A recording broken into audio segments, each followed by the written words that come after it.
nagbubulag-bulagan ang mga Pilipino sa katotohanan. Dapat manaig yung hustisya, manaig ang katotohanan. At inaanyayahan namin sila na sana sumama sila sa amin para sa laban, para sa hustisya. Mas madami yung mga points na magkakatulad kami kesa yung si Duterte na sa totoo lang hindi naman siya nagki-care sa mamamayang Pilipino. Wala naman tayong nakuha doon sa mga kinurakot nila nung sila ay namumuno pa. Puro big words, puro strong words. Pero hindi naman nagbago ang kalagayan ng mga Pilipino. Patuloy pa rin yung pag-alis ng mga Pilipino sa abroad para kumuha o makakita ng mas magandang oportunidad at mapakain yung pamilya sa Pilipinas. Wala naman tayong nahihita sa mga ganong politiko. Kaya ang panawagan namin, magsama-sama tayo ang magiging puwersa para baguhin talaga yung sistema sa Pilipinas. Kahit ngayon, yung nangyayari, di ba, after Duterte, Marcos, walang pinag-iba. Systemic. At ang systemic na problem, hindi yan babaguhin ng mga politikong nakaupo. Tayo ang magbabago niyan. At ang key doon, dapat sama-sama tayo at nagbibigis tayo. Kaya, joiners po kayo sa aming panawagan. Duterte ikulong, Marcos singilin. Okay. So, Kaplitz, pakilala natin yung mga guests. Okay. Total, nakita na ninyo dun sa video yung bisita natin. Okay, tuloy na natin pagpapakilala sa kanya. Siya po si Cathy Abon, Gabriela Europe Chairperson. Isa po siyang geologist, hydrologist, at coordinator. At ang kasama naman po niya ay ang kasalukuyang Migrante Europe Chairperson, si Gary Martinez. Magandang gabi sa inyong dalawa. Good evening, Gary, Cathy. Good evening. Thank you po sa invitation. Good evening. Salamat po sa pag-imbita. Dapat nga noon pa, di ba? Oo nga eh. Pero anyway, hindi naman natatapos siya na talagang painit ng painit ngayon ng issue. So, Kakati, paano ba anong nangyari dun sa Duterte panagutin, campaign natin nung simula nung 20 hanggang 24, 23? Ayun. So, siguro simulan natin dun sa dun sa preparation. Medyo mahaba-haba tong kwento na to, pero napaka-exciting ng kwento na to kasi unang-una na ipakita natin na madaming mga Pilipino ang sumusuporta sa ating panawagan na si Duterte panagutin. Breakthrough ito sa atin kasi ang dami talagang dumating dun sa mga iba't ibang araw na inorganize natin para mailantad kung ano ba talaga yung ating hangarin para dun sa campaign week. So ang preparation nito talagang nagsama-sama yung madaming mga volunteers, madaming mga members ng organization para magkaroon ng hindi lamang isang araw, hindi lamang 2 araw, kundi talagang 4 na araw. Full force tayo at full effort. Parang ubus lakas na talagang pagbibigay ng panahon at oras para maisakatuparan itong ating campaign week. Tinawag natin siyang campaign week. So, isa siyang success in terms of number ng ating diaspora community na dumalo. Madaming nanggaling sa Germany, may mga nanggaling sa Belgium, Italy, UK, Switzerland, may mga galing din sa Spain. At bukod pa dun sa campaign week na to, meron din tayong nagginanap na isang malaking solidarity event, isang webinar, kung saan mga high-level solidarity speakers yung ating nakuha doon as mga guest speakers. So nandyan yung sila, yung isang lawyer na nagsalita tungkol dun sa kanilang pakikiisa para dun sa ating panawagan na dapat panagutin si Duterte. Nandyan din yung taga-Norway na part ng PEN na nanawagan din at sumuporta sa ating panawagan. So ito yung webinar. Ilan lamang sa mga build-up activities na ating ginawa para mas itambol yung ating pagpapadalo para sa campaign week. And by the way, speaking of solidarity, hindi lang mga diaspora community yung nandun sa campaign week, kundi mga solidarity formations din. Nandun din yung International Coalition for Human Rights in the Philippines. In fact, nandun din yung isang nagbigay ng solidarity statement dun sa ating conference na galing sa World Council of Churches. And syempre, ano no, ako yung feedback, for example, dun sa first day, nakausap ko yung ibang mga umaten na galing sa Germany, galing sa UK. Very emotional yung first day actually. Kasi ano yun pagtalakay hindi lamang nitong issue na kinakaharap natin, yung pagpapanagot kay Duterte at paniningil kay Marcos, kundi yung history ng pakikipaglaban ng mga Pilipino sa napakadaming martial laws, no? Mula kay Marcos Sr., tapos yung de facto martial law ni Duterte sa buong Pilipinas, sabi niya Mindanao lang, pero de facto buong Pilipinas. At hanggang ngayon, yung pagpapatuloy ng repression and violation. And in fact, de facto martial law din under Marcos Jr. At nakita yung na despite dun sa madaming repression, talagang ma-violent yung mga presidente ng mga ito, pero nandun yung spirit ng pakikipag-struggle at pakikipaglaban ng mga Pilipino. At yun yung hinighlight nung indoor na event. Tapos siguro yung mga ibang days, si Kagami na yung magkukwento. Hindi, ako may particular akong tanong kay Kap Gary. Kap, nararapat nga lang bang itinuloy natin itong mga programang ito kahit na hindi itinuloy yung confirmation of charges? Wala naman kasi sa ICC magdidesisyon kung tutuloy tayo o hindi. Ito ay mga pangyayari lang na na pwedeng panlabas kasi yung magiging rason. Pero katulad ng sinabi ni Kakati, hindi ito isang linggong pinlano kundi buwan na pagpaplano, buwan na walang makamatayan na pagpupulong at konsultasyon, pag-abot pa sa maraming bilang ng mga Pilipino sa buong Europa para ipaliwanag at ipakilala ang Duterte Panagutin na network. At tingin ko, yung pagtutuloy ng one-week campaign na ito, nakita ko yung positibo sa mga kabataan. Actually, yung sinabi ni Cathy yung indoor activity ng yung unang araw, talagang pagkatapos nun, mararamdaman ko talaga yung mga kabataan kung gaano kaaktibo, kung gaano sila ngayon committed na kumilos at magpaunlad at magparami at magpalakas ng kanilang hanay. Ito ay hindi lang ito ay hindi lang to basta ito ay mga second generation Pilipino na narito sa Europa. Nakita ko yung kung paano sila nagsalita, paano sila tumanggap ng hamon.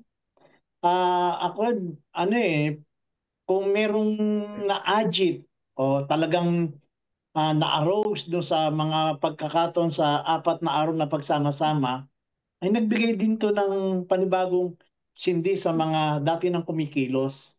Kasi makikita mo na yung hirap na pinagdaanan ng mga Pilipino sa Europa. At ito, may mga kabataan na second generation Pilipino na tumitindig at niyayakap, nalalaban kami dahil Pilipino kami at ilalaban namin ito para sa ating bansa. Siguro tanong ko lang, Kati, Gary, gaano ka-importante ng sustainability ng campaign natin na Duterte Panagutin, no? Kasi alam naman natin na talagang full effort yung ginagawa ng Duterte Camp para mabigyan siya ng interim release. Andiyan yung sinabing ilang beses na raw hinimatay si Digong. Pero may balita na kaya raw hinimatay si Duterte noong nakaraan dahil nabalita niya nasa labas ng selda niya si Trillanes. Kaya nawala ng malay. So, gaano ka-importante na dapat i-sustain natin yung gantong campaign para hindi makalimutan at hindi mapabayaan? Malaking hamon to para sa Duterte Panagutin Network. Tandaan natin ang sinasabi ng mga legal expert kahit ng ating mga abogado. Si Chrissy Conti ay pwedeng tumagal to ng 4 na taon hanggang 8 taon na labanan sa legal, di ba? Kaya napakahalaga na tayong mga involved sa ganitong gawain ay hindi rin manlumo kasi hindi talaga biro. Ika nga, ang pakikibaka ay hindi talaga to na-romanticize. Ang pakikibaka ay hindi to parang laro lang na papasok ka na lang diyan. Tapos pag nagsawa ka, aalis. Tandaan natin, may tungkulin tayong bawat Pilipino na ipakita sa buong daigdig, sa ating mga kapwa Pilipino, na may titindig para sa katarungan. At ito, Duterte Panagutin Europe ay isang mahalagang alyansa na maranasan ninyo at maranasan ng bawat Pilipino na nagmamahal sa Pilipinas na ito yung pagkakataon na patunayan natin na kahit nasa ibayong dagat tayo, ay bahagi tayo ng bansa na nanawagan ng katarungan at tayo na rin na magiging boses ng maraming biktima na nawalan na ng boses ang kanilang mga pamilya at yung mga survivor na walang kakayanan magtungo dito sa Europa. Tayo ang kanilang magiging sandigan. Kaya mahalaga at sabi ko nga, 4 to 8 years to. Kailangan natin ng mas matibay. Itong ginagawa na Organized Pagpawid ay isa ng ambag para mapanatili na buhay ang laban na ito. Yung mabanggit nyo ang mga kampanya na nagaganap dito sa Europa, yung ginawa nyo kami paunahin ngayong gabi, ay isang malaking karangalan na to para sa mga pamilya at survivor at para sa Duterte Panagutin Europe. Yan. Siguro dagdag ko lang no na ang ano naman talaga nito, ang hangarin talaga nito na main ay yung mabigyan ng hustisya yung mga pamilya ng mga biktima. Hindi lang to toka nga, ang panahon Duterte, ano to, naging regime din ito na kung saan napakadaming aktivista ang namatay, ang hinaras, ang ikinulong at yung mga naging desaparecidos o mga nawala. Kaya napakahalaga nito kasi ito yung ano natin chance natin talaga na makamit yung hustisya. Yung sinasabi ng ating mga legal expert na yung failure ng Pilipinas na mabigyan ng hustisya at malitis doon sa Duterte ay nag-hope tayo na dahil nandyan na siya sa ICC, ginawa ng public yung mga kasong inihain sa kanya, di ba? Hinaharap na niya yung kasong 3 counts of murder at iba pang mga kaso. Talagang kailangan nating i-push. Hindi natin, walang pahinga dapat. Kasi alam natin na at all cost, gusto talaga nilang mailabas si Duterte sa ICC. Kung ano-ano na ang mga gimmick nila, natagpuan sa sahig, na ngayon, pati yung Hindi, Senate. sa dahig. Imbes na pag-ukulan ng pansin, yung burning issue ng mga anomalous projects, yung corruption sa Pilipinas, biglang may mga voting na nagaganap kung bibigyan ba ng house arrest or hindi. Talagang, ang dami na nilang ginagawa. Si Kaufman, araw-araw halos naglalabas ng fake news. So, kung nagiging, sabi nga ng iba, na parang naging DTS na din si Kaufman. Kasi kung ano-ano ng mga iniimbentong mga pahayag na tulad nung sinabi ng ating mga legal expert, minsan walang basehan. So, siguro, dagdag ko lang, kanina kasi medyo naputol yung istorya nung campaign week. After kasi nung conference, parang build up, para dun sa kinaumagahan, ang daming nun, kailangang ipanawagan ng 21. Unang-una, ito ay commemoration ng martial law. Diba? So, inaalala natin lahat ng mga lumaban na martir at talagang nag-alay ng kanilang panahon, pati buhay inialay para labanan yung martial law ni Marcos Sr. Pangalawa, syempre, ito din yung pinakamalaking mobilization natin ng mga diaspora para igiit yung hold kay Duterte na accountable, yung paniningil kay Duterte para siya ay panagutin. Tapos, pangatlo, ito yung malaking demo, malaking mobilisasyon sa Pilipinas na 100,000 yung umattend sa Luneta sa iba pang panig ng nationwide yan, no? Cebu, Baguio, nag-mobilize talaga sila. So, pati sa US, may sa iba pang mga global region, sa Hong Kong. So ang dami talagang ano no, tawag nito, parang yung buong package nung 21, hindi natin malilimutan yan, lalo na tayong mga taga-Europa. At hopefully, next time na manawagan tayo ng campaign week, ay mas madami pa yung umaten. Kasi nakakataas talaga siya ng moral. Nakita natin na yung mga speeches mula dun sa ating mga delegation from the Philippines din pala, andyan. Sila Tinay Palabay ng Karapatan, si Chrissy Conti, ang Tony mga Enzo. pamilya din nandun, ilang mga family members na natokhang. Tapos ang RESPAC, yung mga artist na buong organization para tulungan yung mga families ng victims ng tokhang. Rise Up. So talagang napaka broad and diverse yung 21 at ang gaganda ng mga speeches kasi na ano natin no kumbaga na-combine natin lahat na hindi lang na limit sa Duterte panagutin kundi talagang naikabit natin ng husto yung Marcos Singilin na panawagan mula sa mga speeches, mga performances. At again, very emotional tong araw na to. Nag-end siya sa isang very broad na song, yung Bayan Ko, na talaga namang nakakaantig ng damdamin nung lahat ng mga nandun, aktivista ka man o hindi, talagang yung iba talagang naiiyak. Kahit yung mga hindi Pinoy na nakikita yung, Emosyon. Emosyon. yung emosyon talaga, no? Yung iba nga nagtataas ng kamay kaagad nung nagsimula pa lang yung kanta ng Bayan Ko. Tapos may party na die-in Actually, yung part na yun, yung sa akin talaga ang bigat. Nakakakilabot yun. Nakakilabot kasi yung die-in talagang may sound effects pa yung naririnig mo yung boses ni Duterte, yung tutong ina nyo, yung gumaganon na wala akong pakialam sa inyo. Tapos may mga putok ng baril. At alam mo Gary, Deeds, no? Oo, tapos isa-isa tayong bumabagsak. yung pagbagsak, tapos yung mafe-feel mo yung semento na malamig. Makikita mo yung mga images kasi nung conference may mga pinakitang images nung yung pagpatay, yung 'di ba, yung motorcycle tandem, babanatan ka na lang habang nakaupo ka lang sa kalsada, ganyan. Ganun ang ginawa sa mga Pilipino, no? Parang aso. Yung pagpatay, walang regard talaga sa buhay, sa halaga ng buhay. Tapos mafe-feel mo yung sahig, malamig. Parang ako personally naalala ko yung yung ganito sila tinumba. Oo. Ganito yung sahig, Kinikilabutan ako. ang lamig.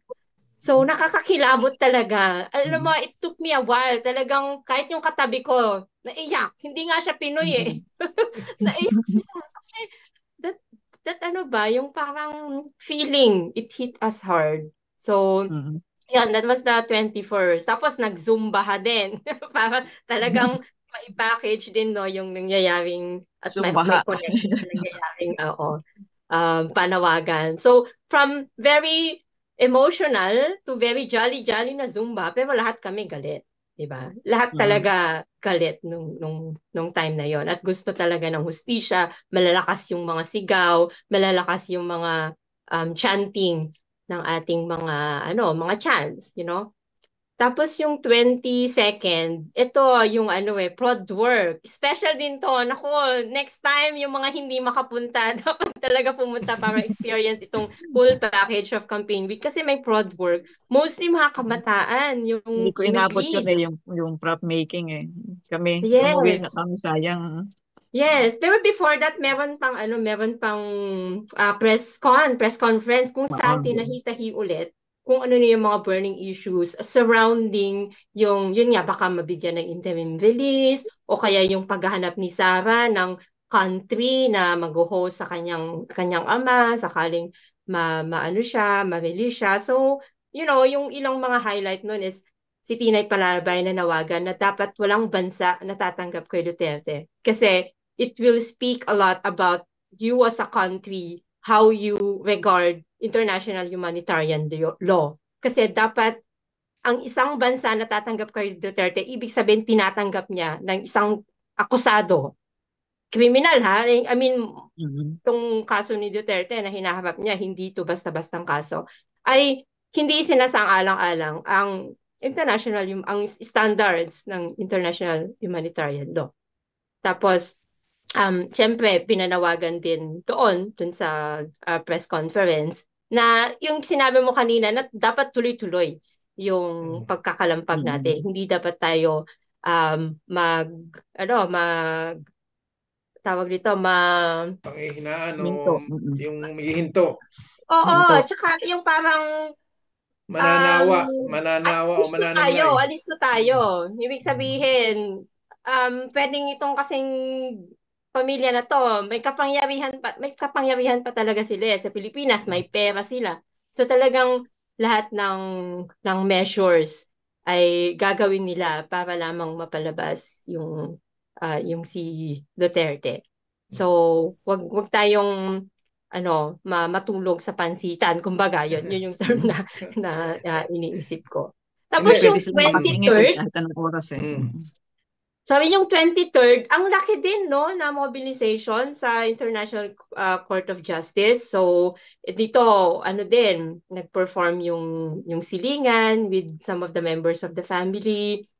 Ang ganda din ng mga ginawang placards kasi yun yung ginawang fraud work noong 22nd. Ang gaganda ng speeches. Madami ding mga iba pang individuals and groups na dati ay hindi natin actually usually nakakasama, no? Nandun yung Magdalo Group, ilan sa mga members ng Magdalo, andun mga kakamping, andun mga individuals na nag-alay ng tula dun sa program. So talagang naka-reach tayo ng mga ng mga diaspora members na usually ay hindi nag-engage dun sa ating mga kampanya. So it's really in the end a huge breakthrough, and of course we hope na sa mga susunod pang mga panawagan ay mas madami pa talagang dumalo kasi importante talaga. Alam nyo yung ibang mga comments nga nung nakikita kong mga post natin, madami din tayong lumabas na mga post from our Duterte Panagutin Network. Yung mga hindi pa nang-follow, please follow. Meron yan sa Facebook at meron yan sa Instagram. Alam nyo, madami pa yung mga hindi pa nag-join sa campaign week. Kasi may mga nagko-comment doon na mga galing din Europe na nagsasabi, oh, ngayon ko lang nakita na meron palang mga Pilipino na against Duterte kasi parang mas maingay yung pro, no? malinis. So, Oo. talagang ang laki ng impact ng ating action. Talagang Mm. nag-show of force tayo. Nag-show of, nag-claim tayo talaga ng presence. At yun nga, hopefully, mas pa ito. Mas Sustain. sustain at mas lumawak pa. So Yun. speaking of sustainability, no, kasi gusto kong tanungin si Kagari kasi ito veterano to eh. Naalala niyo siguro si Mary Jane Veloso na tandang-tanda ko yung Kagari nung madaling araw na bibitayin na si Mary Jane nasa ibabaw ka ng ng van, no? Ikaw yung sinabi mong may bumubukas na po ang pinto ng naalala mo yung sinabi mong 'yon? Na yung Bumubukas para na ang pinto ng pag-asa, mga kasama. correct. Naalala. Yun, talagang memorable yun. Yung hindi ko makalimutan yung sinabi mong yun. Kailan ba yun? 2014 ano? O 2013? Mga 2014 yan. 2014. So yung experience mong yun na talagang hindi natin binitawan si Mary Jane hanggang ngayon ay balik na siya sa Pilipinas. Ano yung mas magandang gantong plano sa Duterte Panagutin? Kasi ito mas crucial to dahil kumbaga masakit tong ginawa nung berdugong to eh. Tingin ko yung pagsusustain kasi nitong campaign kay Duterte, dapat hindi rin hinihiwalay yung ibang issue na magpapalaman dito sa malaking kasi yung Duterte Panagutin naman na hindi tumitigil doon sa panawagan. Siyempre, may Marcos Singilin. Kasi kung di naman taga nag-away, yan dalawang pamilya na yan, ay hindi naman papupunta sa ICC yan. Kasi ang tagal Correct. na ang Tiyak tagal yan, na oo. nating inaano yan na magkaroon ng kaso eh. Ang problema kasi, talaga na ayaw din ni Mr. Marcos Jr. na makasuhan si Duterte.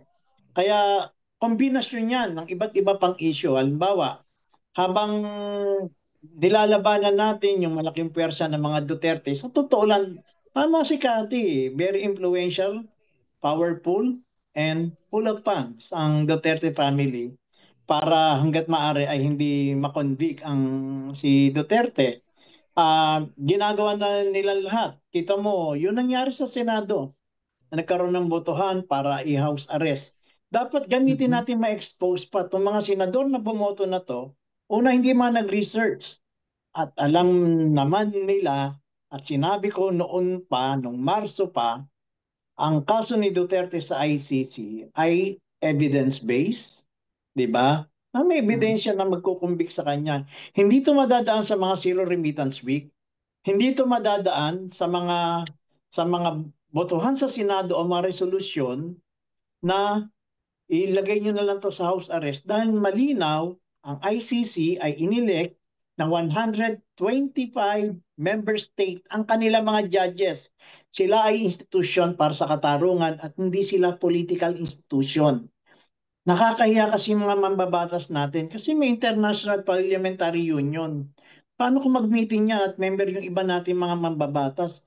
Pinagtatawanan sila. Pagtatawanan tayo as isang bansa dahil doon sa ginawa nila resolution na to. Hindi na nila, ang problema kasi, hindi na ngayon ma-distinguish ng mga senador. Senador ba ako ng Pilipinas o senador ako ni Duterte? Yun yung naging problema, yung pagbubuo ng resolusyon. Ngayon, isa pa, para ma-sustain din to, at totoong crucial to, sinasabi nila matanda na si Duterte at kaawa-awa at kailangan nang magkaroon ng house arrest. Pero lagpas 100 din ang mga political detainees na matatanda na. Bakit hindi ito rin mabigyan ng resolusyon ng mga senador kung concern sila sa mga nagtatandaan ng mga bilanggo? Third point, kay Harry Roque, nung hinuli yung isang tsoper ng piston nung panahon ng COVID, ano sabi niya? Kahit anong edad niyan, kailangan ang batas ay batas, makulong ang dapat makulong. Ba't ginagamit nila yung edad ngayon ni Duterte? Ngayon, sa pagsusustain kasi ng laban, ibalik natin yung mga inaakusa sa atin o mga ginamit nila para kawawain yung mamamayan. Kaya itong mga senador na ito, na bumoto dun sa resolution nyo, sana po mag-isip kayo, hindi lang po kayo mapapahiya, kundi ang sambayan ng Pilipino po. Kaya uulitin natin, ang laban na ito ay hindi lang nagtatapos na mapanagot si Duterte at makulong para sa katarungan. Sisingilin din natin yung mga namumuno sa ating bansa. Hindi pa tapos ang baha, yung issue sa baha na yan. Nakakagigil lang na malaman ko na may 427 accounts si Vizcaya. 427 bank accounts na may laman na 180 billion pesos. 180 billion pesos, hindi ko na matatawag na swapan eh. Nuknukan ng kasakiman na to ng tao na to, ng pamilya na to. At iyan ay maiugnay mo pa rin sa nakarang administrasyon kasi sila yung top 1 contractor ng DPWH nung nakarang administrasyon. Kaya makikita mo yung duksong-duksong na papanagot kay Duterte, hindi lang sa usapin ng mga pagpatay, kundi sa usapin din ng korupsyon. Updates? Okay. Parang evaluation na rin. Nabanggit na rin lang ni Cathy kanina. Sa palagay niyo ba ay nagtagumpay tayo doon sa ikinawing din natin yung ibang mga issue. Isinabay din natin, di ba? Duterte panagutin, Marcos singilin, yung corruption. Nagtagumpay ba tayo doon sa ating ano na yun, panawagan? Sa tingin ko, oo. Kasi ano yan katulad nung sinasabi din kanina ni Kagawi, hindi naman lang yung issue ng Duterte, yung kailangan nating isolve, o hindi lang naman si Duterte yung kailangang panagutin. Kasi after nga naman ni Duterte, si Marcos, hindi naman natuloy, hindi naman natapos yung pagpatay, yung human rights violations, yung pagpapahirap sa mamamayang Pilipino. Alam mo, yung isang natatandaan ko dun sa message ni Kagabi noong September 21, hindi lang sa bala pinapatay ang mga Pilipino. Pati dun sa paggutom sa atin, pati yung pagnanakaw nung ating mga yung kaba ng bayan na dapat sana ay nasa atin, yung pagnakaw nito, yun din yung pumapatay sa atin. Kasi imbes na ilagay sa hospitals para yung ating pampagamot ay libre na, no? Kasi Mhm. ang magkasakit sa Pilipinas, alam nyo, talagang ano mauubos yung kung may lupa ka, mauubos lahat ng ari-arian mo. Mhm. Paano yung mga walang ibibenta? Paano yung mga walang kaibigan na uutangan? Paano yung mga walang pamilya sa abroad na matatakbuhan? 'Di ba? Imagine nyo yung Mhm. 180 billion kung sa hospitals nilagay o kung sa mga paaralan. Paaralan. Dun pa lang di sana walang na na-force na mga Pilipino na high school graduate pinipilit ng makapag-abroad, 'di ba? Nasa murang edad ay kailangan na magtrabaho dahil hindi na kayang tustusan yung pag-aaral. Ganon tayo pinapatay. Totoo yun ang lakas ng tama din sa akin nun na talagang totoo yun Hindi lang tayo sa bala pinapatay, kundi yung pagnanakaw nila sa atin, yun din yung pumapatay sa atin. At yun, sa tingin ko, dahil sa mga speeches, dahil din sa mga, sunod-sunod talagang pagkilos, hindi lang kasi siya isang araw talagang Mhm. in-ensure natin na may tumimong understanding. Ano ba yung history natin? Mula senior, lumalaban na tayo 'di ba? Tapos sunod-sunod mga presidente. Hindi naman tayo ever tumunganga at umupo at talagang tayo yung consistent na mga organizations, yung Mhm. madami Totoo. sa Duterte pinagutin, Bayan, Migrante, yung mga Gabriela, yan yung mga organization na consistently ine-expose yung kabulukan ng sistema. At yun yung I think na home run natin nitong campaign week, na-expose natin yung kabulukan ng buong sistema at ito yung mga parang baby steps kung saan talagang mas mapapadami pa yung ating mga kababayan na pumanig sa atin kasi nakikita na nila yung kahuwastuhan ng ating mga pinapanawagan. Siyempre, yung pagpapanagot kay Duterte ay isang malaking may malaking win sa atin kung talagang mapanagot siya, makonvict siya, pero isa lang yon sa mga dapat pa nating harapin hanggang itong problema natin na systemic, talagang mapawi. At yung mga Pilipino ay magkaroon ng isang lipunan na talagang nagsuserve sa kanila. Yung mga ibang mga second generation, no? In fact, may nagtanong sa amin, member namin, na ano, um, ang daw, kumbaga yung mga speeches, napaka-wide nung scope na kahit ang international community ay nakikiisa sa atin. And I think yun yung brand natin, no?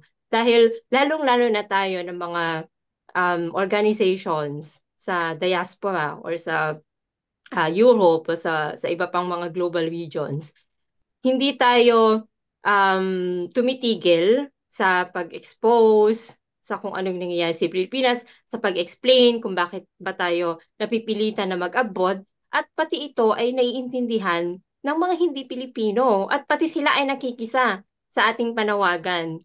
So, I think yun yung isang kalakasan natin, yung consistency, yung ating issue ay malapit let's say sa bituka ng mga mamayan at yung patuloy nating pagpapanawagan at yung effort natin na talagang mapalakas at mapalawak yung ating mga organizations. I'm hopeful na sa Europe, maabot din natin talaga yung mas madami pa nating mga kababayan at lumahok sa ating mga organisasyon. Yun pa yung isa nating gustong ma-home run na Mhm.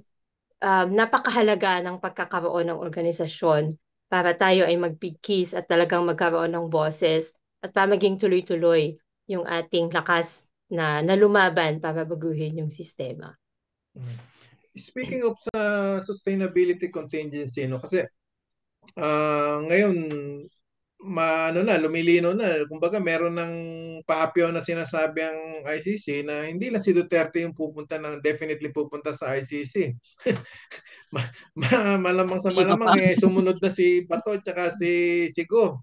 So, sa pagbabago ng mga sitwasyon, may mga nakaplano ba tayong, alam ba, palakihin pa yung kampanya para panawagan na hindi lang dapat magtapos kay Duterte, na na dapat yung lahat ng sangkot ay dapat managot?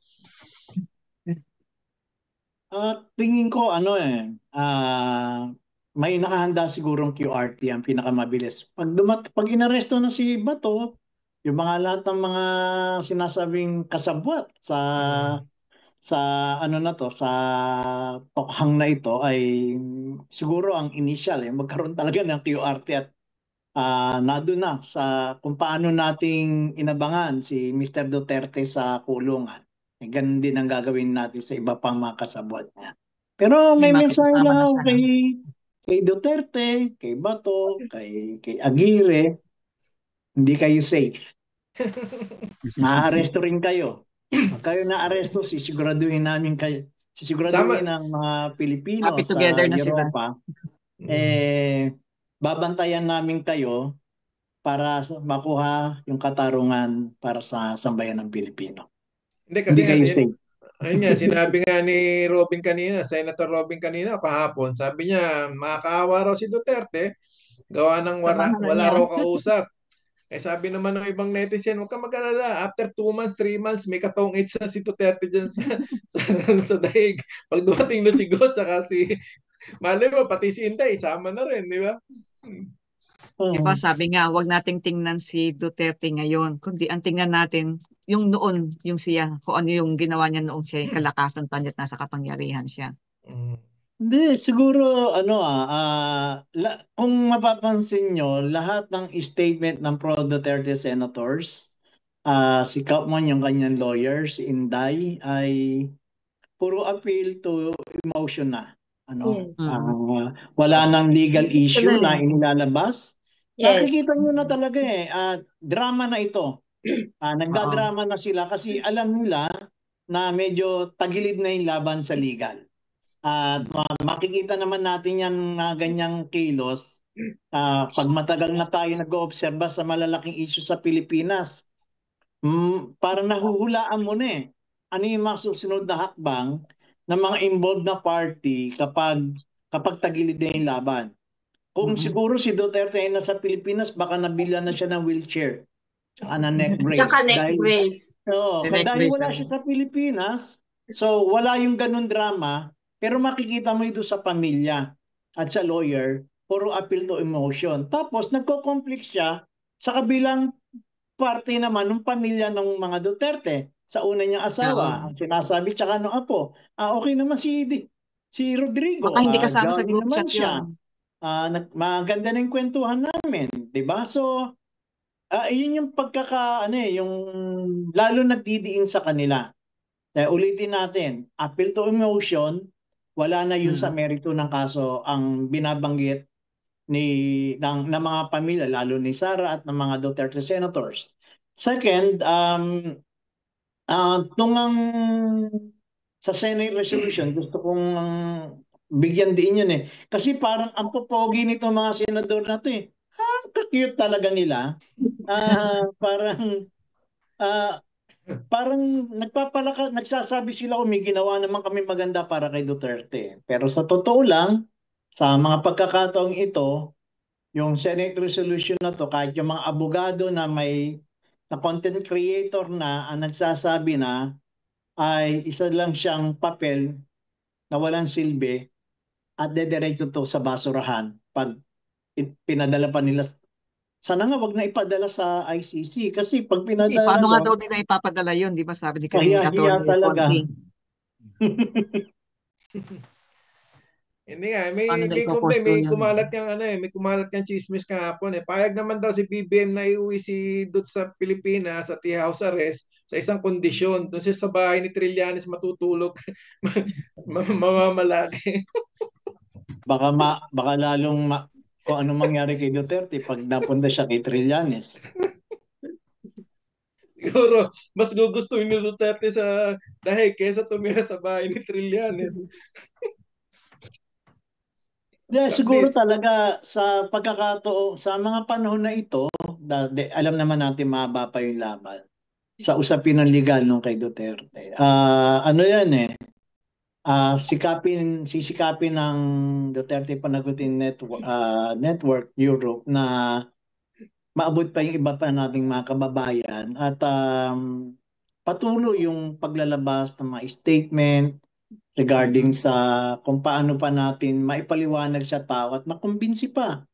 May ilang mga member na ng DDS ang medyo lumuluwag na ang kanilang hanay at napagtatanto kung paano sila pumosisyon. At ngayon, dahil lumalabas na ang maraming information at nababasa na rin nila, siguro na-impluwensya na rin sila ng iba nilang mga kapitbahay at kaibigan, samantala hindi natin na mabigyan pa sila ng tamang impormasyon. Nasaksihan natin nung isang araw lang yung away mismo sa harapan ng pares na Duterte camp ay nag-away Oo. mismo Yun dyan nga sa eh. Netherlands. Ay isang patunay lamang na dahan-dahan talaga na hindi na lang ito usapin na gusto nilang maging Duterte supporter. Usapin na lang sino ang may control, sino gustong mamuno sa popularity. Parang popularity contest na lang to. Kaya yung Duterte Panagutin Network ay magsisikap at yung mga tagumpay na inani nito sa loob ng isang linggo ay titignan kung paano pa natin makukultivate, mapapahusay upang maabot pa ang mga Pilipino dito sa Europa. Kung Kapatid, sakali bang magkaroon na ng schedule ng confirmation of charges, meron na ba tayong ihanda na rin mga plano na kagaya ng ginawa natin noong nakaraan? Siguro kapag dumating na yan, pag dumating na yan, sigurado, kahit naman yung pagka-aresto kay Mr. Duterte, na nasa Pilipinas pa lang, wala naman Duterte Panagutin Network on that time. Pero after nung arrest, paglapag, may buo ka agad eh. Yung may buo ka agad, nandiyan na kaagad yung QRT, may programa, may nagsasalita. Parang nagiging automatic sa lahat ng involved. Kung wala pa nga yung Duterte Panagutin, pero nakapaglunsad ka agad ng QRT, nagkaroon ng mga programa, much more kung meron ng Panagutin Network, na tingin ko kung may biglang announcement yan, mas lalong eager ang mga naabot natin na second generation Filipinos, tayo mga nadyan na, tingin ko mas hindi na magsasabi, may program ba? Hindi. Magpulong na tayo, detalye na kagad ang pag-uusapan.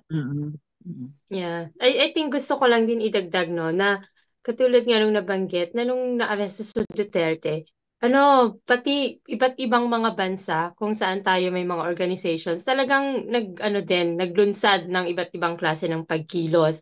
May mga ilan sa harap ng embassy, yung ilan sa mga iconic places sa kani-kanilang mga bansa. In fact, isa din ito sa mga mga panawagan natin na bagamat Europe yung yung ating panaguting campaign network ay talagang sa mga bawat bansa ay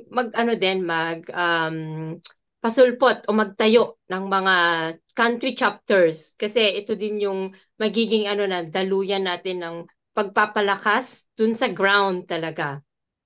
Syempre ang Italy meron ng chapter. Ito ngayon ay magiging vehicle para mas madami pa yung maabot dun sa bansa ninyo. Syempre, ang Germany, meron din kaming chapter na dito, ang UK may chapter din. At ang challenge ngayon, ang lahat ng mga bansa sa Europe, ang Switzerland, kung saan kaya ay magtayo ng mga chapter para talagang yung build up hindi lang siya, kumbaga, regional palagi yung scope, kundi meron din talagang nangyayari on the ground. At madaming forma ng build up, pwedeng magkaroon ulit ng mga roundtable discussions katulad nung naaresto si Duterte at dinala sa ICC, talagang nagkaroon ng napakadaming discussions.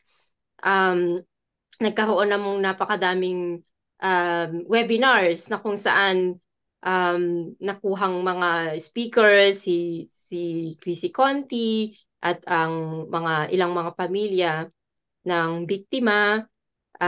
Pwede ring magkaroon ng iba't ibang forma. Sa Netherlands, nagkaroon sila ng Bicycle for Justice, Cycle for Justice. Dito, nagkaroon kami ng drag show. Imagine, for panagutin. So, film showing. Talagang bumaha din ng film showing sa iba't ibang bansa.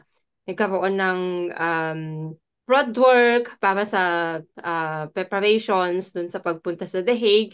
So, madami talaga siyang format. I think gusto ko lang i-highlight or i-underline pa yung sinabi ni Kagari na lagi siyang kinakabit dun sa mga issues sa Pilipinas. Kasi hindi naman siya talaga hiwalay eh. 'Di ba? Yung naman, kung titignan natin, 'di ba? Yung talamak na kahirapan sa Pilipinas, pag yung forced migration ay dahil dun sa sitwasyon sa Pilipinas, at yan yung yung ilang mga dahilan ng mga supporters ni Duterte, na yung sinave ni Duterte yung aming mga anak kasi wala kami doon, at yung salot, ang droga. Syempre mali yon, hindi yun yung dahilan. Ang dahilan talaga ay very problematic yung society, na force na iwan ng mga magulang ang kanilang mga anak para maghanap ng trabaho sa abroad. At yun yung kailangan nating baguhin. Kaya yung panawagan for justice ay hindi lamang mapanagot si Duterte, kundi ang panawagan natin for justice ay mabago yung sistemang umiiral, yung mapaniil, yung anti-people na sistema na laganap sa Pilipinas. At tayong mga Pilipino yung magbabago. No, speaking of system, Kati, Gary, no? Kasi alam naman natin na yung problema ngayon tungkol sa flood control anomalies is isang bahagi lang yan. Tinatawag na nating bureaucrat capitalism, ano?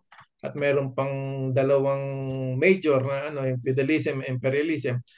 Ang gusto ko lang puntuin, kasi pag nananawagan tayo ng imperialism ibagsak, ibig sabihin, alam ba, sa US imperialism ibagsak, lagi natin sinasabi na hindi porkes nanawagan tayong Estados Unidos, yung imperialismo ng Estados Unidos ibagsak, pati yung mga mamamayan nila kalaban natin. Dito sa ng mga Duterte, may pag-asa pa bang ma-rehabilitate yung mga dinatawag na DDS? Ano assessment nyo? Ano tingin natin doon? Kasi hindi naman natin pwedeng i-consider na kalaban ng mga DDS dahil sila ay kumbaga biktima rin, di ba? Nadala lang sila ng doon na mayroon talagang hopeless na talaga, yung talagang wala nang yung mga ibig sabihin yung mga nadadala lang ng false information, disinformation, paano natin sila makakabig kaya? Tamang impormasyon lang. Ako, nalulungkot ako na dahil naman pag tinignan mo yung buong Pilipinas, kahit pa pag-aralan natin yung kasaysayan, pinatatag ng mga nananakop sa atin yung regionalism. Divide and At rule. ito ay patuloy na ginagatungan ngayon. Pag pumunta tayo sa Facebook, meron diyang Ilocano versus Tagalog, Tagalog versus Bisaya. Ito ang baha sa Tagalog, ito ang baha sa Bisaya. May paggagato. Ngayon, balikan ko yung tanong mo, may pag-asa ba itong ating mga kaibayon na DDS ay mapano? Oo, kasi biktima sila eh. Kuhanin natin sila, paliwanagan. Totoo na medyo minsan talagang ako nga yung yung iba nagko-comment sa akin talagang umabot na sa kabastusan talaga, no?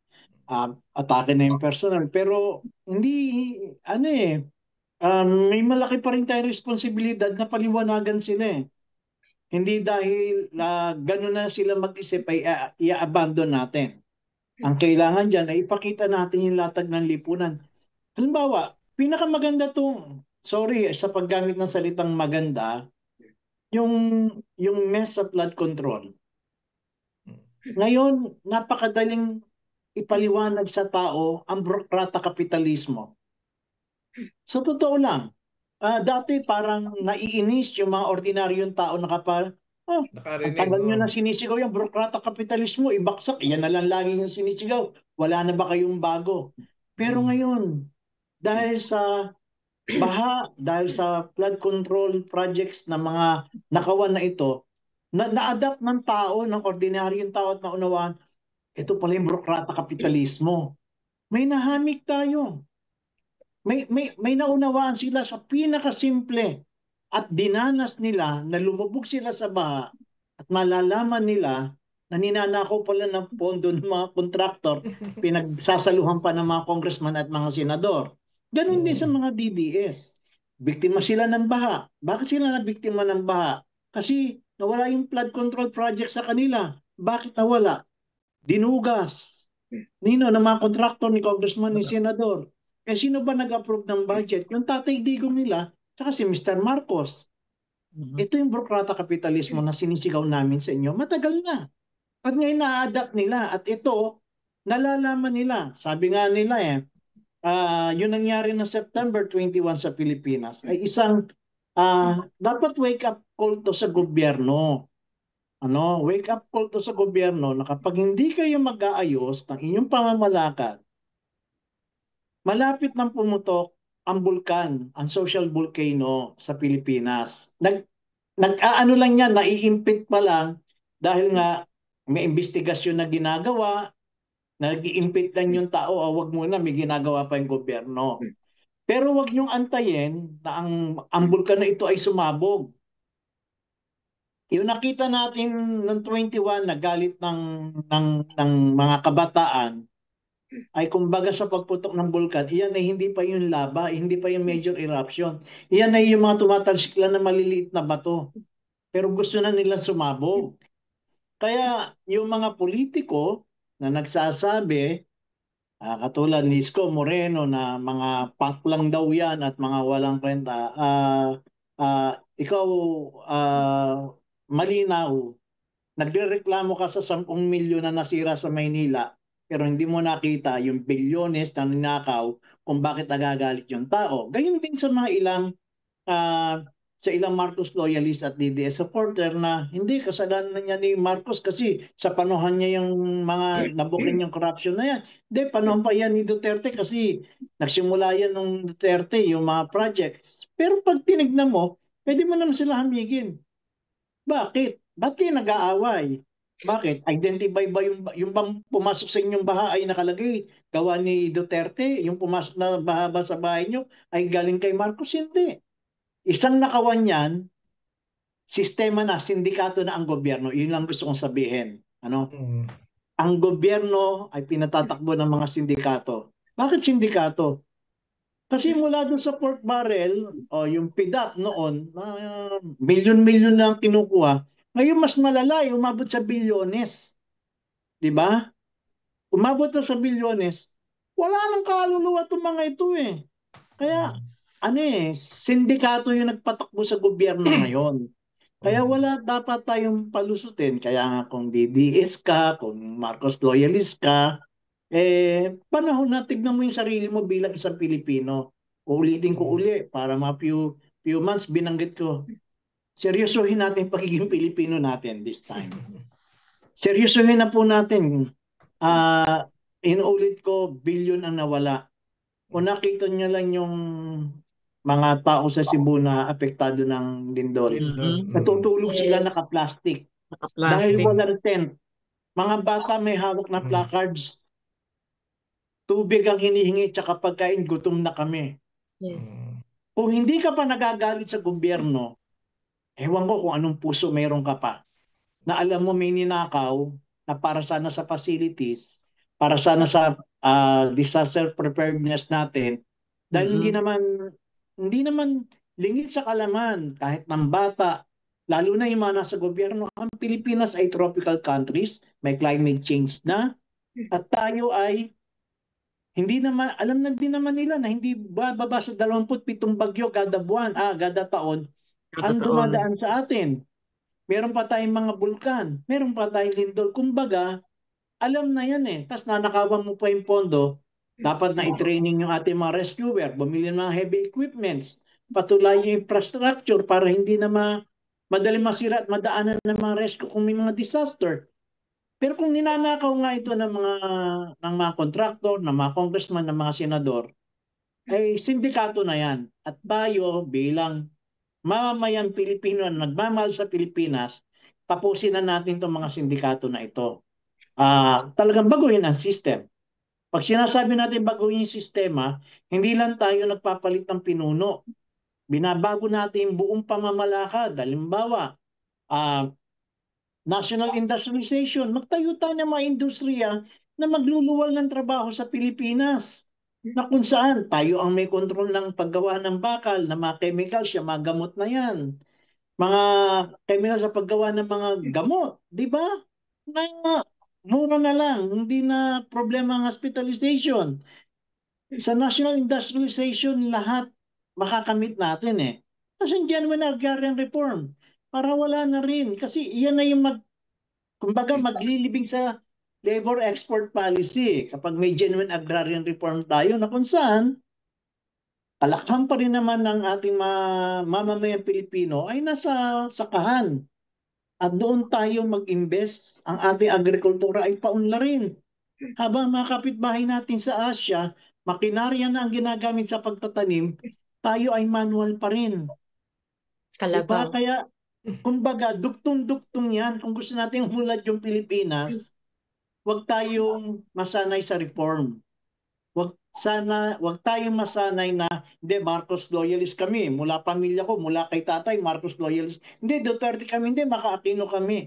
Hindi, Maka-Robredo.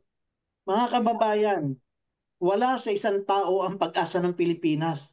Nasa Pilipino. Pag ayaw na natin makita yung mga, ay nagagalita, makita itong mga sindikatong ito, eh, huwag tayong umasa sa reforma, huwag natin iasa sa isang tao. Ang Pilipino, tayong lahat, ang magbabago ng takbo ng Pilipinas. Paalala lang, maaga pa para sa 2028 pero nagkalat na sila sa Facebook. Huwag na nating entertain yung mga magnanakaw, mandarambong, mamamatay tao. Kasi nagsusulputan na sila sa Facebook. Huwag tayong magpabudol. Huwag na tayong magpabudol pa. Maging matalino tayo ngayon. Tignan ang kasaysayan, tignan ang nagdaan 10 taon na nangyari sa Pilipinas. Mag-decide tayo bilang Pilipino, hindi nakatali sa politiko. Ang daming mga sa comment section. Pakibasa mo nga, Kapdits, yung mga comment. May isa dito, yung isa taga-Spain, si Cesar Poncha, magandang gabi daw. Tapos, meron dito si Christ, ang sabi, yung mga bagets daw dyan, join na sa Anak Bayan, UK. Yun. Tapos, kay Joy, ay naku, ayokong basahin. Baka may magalit sa amin. Basahin nyo na lang.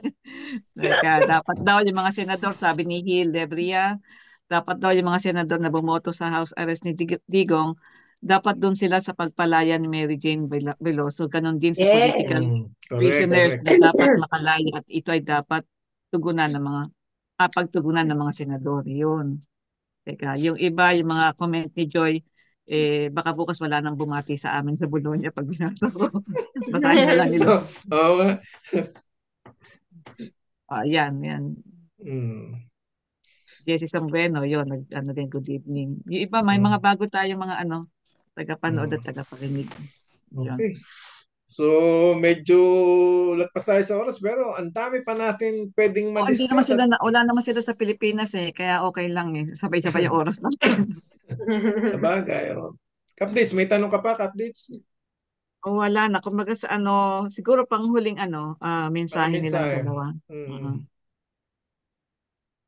Sige, simulan ko.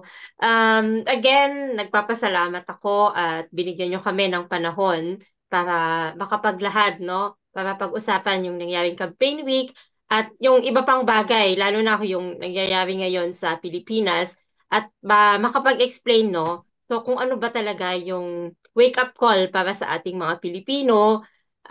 Ako, ang take home ko dito is talagang tingnan natin ang ating mga sarili bilang mga instrumento ng pagbabago at iwaksi natin yung pag-iisip, no, na may hero na mag-aano sa atin, magsasalba sa atin, may politiko na talagang mag-a-align dun sa ating mga interes. Maging critical tayo. At yun yung isa sa mga pinakamabisang sandata dun para baguhin yung ating sistema. Critical at mag-aral ng kasaysayan. At syempre, nandyan yung mga organisasyon na maaari yung puntahan at maging miyembro kasi iba din talaga yung nagagawa ng organisasyon lalo na sa talagang tuloy-tuloy na pananawagan ng pagbabago.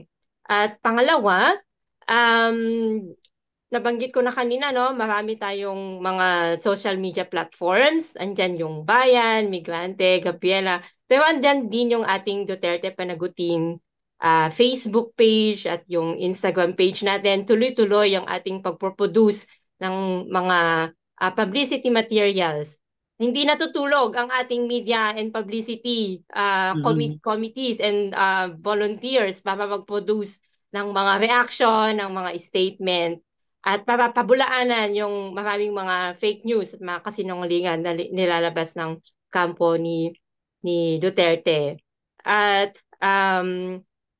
pangatlo, syempre dun sa mga pumunta dun sa ating campaign week, nagpapasalamat din kami sa mga sumuporta din. May mga sumuporta kasi na through donations at iba pang mga support, naglabas ng mga statement nang hindi nakapunta doon sa main event. Pero sana sa mga susunod pang mga events na patawag, at sinabi nga kanina na mahaba-habang laban to hanggang sa makamit natin yung hustisya, ay maka-join kayo para talagang umugong yung Europe.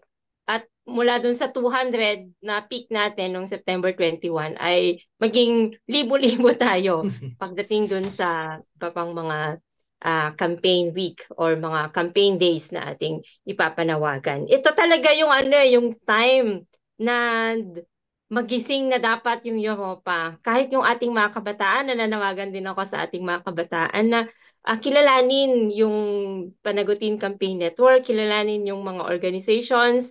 Madami mga chapters sa iba't ibang bansa na pwede kayong sumali. May Anak Bayan UK, meron ding Alpas, Germany, meron ding mga youth organizations, I think, na bubuuin sa iba't ibang panig ng Europe. Hopefully sa Italy magkaroon din ng masigla at bagong youth organization kasi talagang nakakabuhay din talaga at nakakataas ng moral yung makita na ang daming mga kabataan yung nag-engage sa mga campaigns na mainly Filipino issues yung binibitbit. So, yun. Thank you. At again, napakarami kong natutunan. Thank you din kay Kagari na talagang, si Kagari, tawag nito, madami ang challenges, health-wise. Pero, andyan siya talagang yung limits niya na pinupush niya. Ganyan ang Duterte Panagutin Network. Yung mga limits talagang napupush. Pero very rewarding yung pag-engage. Gary? Okay, mga kababayan, naubos na ni Cathy ang gusto kong sabihin. At yung ang huli ko ay kanina ay mahalin natin ang Pilipinas. Maging seryoso tayo maging isang Pilipino. Sa mga kababayan naman natin dito sa Europa, pag i-compare nyo yung serbisyo ng gobyerno kung saan bansa man kayo naroon, di ba ang sarap pangarapin na sana ganito rin ang maranasan ng pamilya ko sa Pilipinas. Sana kapag may nagkasakit, akong kamag-anak o kapamilya, hindi ako mga problema, sana ako mangungutang para maipampagamot ang aking family members. Gusto kong mag-aral yung mga anak ko o pinsan ko, pamangking ko. Sana may libre talaga na walang binabayaran. At lahat ng ito ay dinadanas natin dito sa Europa. Kami dito sa United Kingdom, may sakit ako, pero libre yung paggamot ko. Kapag tinitignan ko yung charge ng mga procedure na ginagawa sa akin, 100,000 yung sa Pilipinas. Yung pinakahuli ay parang nasa 80,000 na isang procedure na ginawa sa. Pero rito libre. Kung gusto natin danasin to, maranas na isang parang totoong bagong Pilipinas, pag-aralan natin, unawain natin nangyayari sa bansa. At ito, kung gusto nyong magkadaupang palad tayo, ang Duterte panagutin ay marinig nyo kami sa inyong mga bansa. Pwede sa online, pwede rin naman po face-to-face. Baka may kakayanan kayong mapuntahan. Invite us. Ito yung sinasabi ko, imbitahin nyo kami. Mag-usap po tayo, mag-dialogue po tayo. Pag-usapan natin ang Pilipinas. Ano ang pangarap mo sa Pilipinas? Gusto mo bang tumanda na lang tayo rito sa Europa na pwede palang may option pala sa Pilipinas na maunlad? Pag-usapan natin to, ano yung pwede natin iambag? Hindi sasapat po yung na keyboard lang tayo. Maganda po may aktwal na pagsama sa pakikibaka at pagpapanday ng bagong totoong Pilipinas. Dito po sa United Kingdom, madali lang naman po kaming maabot dahil meron naman po kaming migrante UK, may anak bayan UK, at may mga ilang kaming mga alyadong institusyon na maabot. Pero pwede nyo rin po kaming i-PM o i-PM ang ugnayan sa Himpapawid. Kung kayo po ay nasa ibang parte ng Europa, paano marireach po yung Duterte Panagutin Europe? Aside po may Facebook page po kami, tsaka Instagram. Magbigay lang po kayo. I-message nyo lang po kami kung gusto nyo magkaroon ng isang webinar na puro tayo Pilipino at magsaya. Ako ho, pwede nyo ako imbitahin. Kape lang po, meron. Basta wala pong sugar, mag-upo lang po tayo sa inyong balkonahe. Mag-invite po kayo ng mga kaibigan nyo. Ito po yung mga pamamaraan na hindi natin kailangan ng malaking auditorium. Hindi po natin kailangan na may humba ng sound system. Ang kailangan lang po ay isang upuan, nadyan po kayo at magkape tayo o magtsaa, lalo na taglamig na. Magkwentuhan po tayo. Ano ang gusto natin sa Pilipinas? Bakit dapat ka maging seryosong Pilipino? Bakit kailangan mo maging aktibo sa pagbabago sa ating bansa at mapanagot ang lahat ng may sala? Itigil ang korupsyon. Lahat tayo pangarap yan. Ang babasagin lang po natin at ang patutumbahin lang po natin ay yung mga bakod sa ating mga sarili na ikaw ay pro Aquino, pro Robredo, pro Duterte, pro Marcos. Titibagin po natin lahat yan. Mag-abutan po tayo ng kamay. Magkwentuhan po tayo. Higit sa lahat, ang mas malaking challenge ngayon na hinaharap natin ay masigurado na hindi makakatakas si Duterte sa kanyang pananagutan at hindi nating hahayaan na si Marcos din ay makatakas sa kanyang pananagutan dahil siya yung pumirma ng 2025 budget na punong-puno na insertion. Tandaan niyo po, inuulit ko, pwede po tayo magdaupang palad, ibaba po natin ang ating mga bakod, kapilang at tsaayan at isang upuan, mag-usap po tayo. Okay. On that note, maraming salamat Kakakati at Kagari. Talagang kulang ang isang oras kalahati sa atin sa dami ng dapat i-discuss at dapat na linawin, ano? At iparating sa ating mga kababayan para, kumbaga sabi nga ni Kagarit kanina, tama. Talagang ngayon nakita ng mga kababayan natin yung kahalagaan ng sinisigaw nating burokrata kapitalismo ay bagsak. Kumbaga, parang nung araw nung sinisigaw natin yan, lalo nung araw Kagari, parang audio lang yung naririnig nila kaya wala silang pakialam eh. Ngayon sa ginawa ng mga politiko dahil bilyon-bilyon na, nakakita sila ng PowerPoint. May PowerPoint mismo yung yung burokrata kami. Kaya madaling maintindihan ng no, ng kababayan natin. So, Kapdits.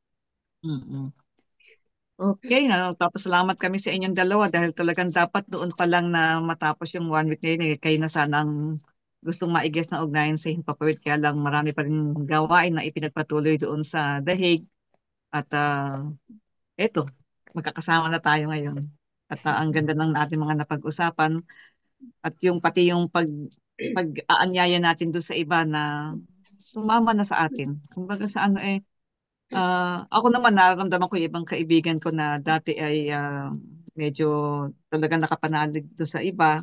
medyo nare-realize na nila na, oo nga pala, tama pala. Dapat pala sa Pilipino tayo pumanig, hindi doon sa isang idolo dito, kaliwa, kanan, kundi sa maging maka-Pilipino tayo at maging makabayan. Iyon. Okay. So maraming salamat ulit. Hanggang sa susunod.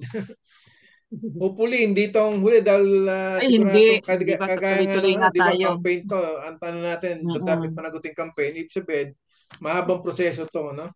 Mm-mm. Manalangin din tayo, sana abutin ni Duterte yung ganung para mapanagutan niya ng Oo, yun ang panalangin natin, sana humaba pa ang buhay niya. Para sagutin niya yung kanyang mga kaso niya. Okay. Thank you. Thank you. Thank you, Thank you Kathy. po. Thank you, Thank you, Kapa. thank you. Gandang Gary. kwento.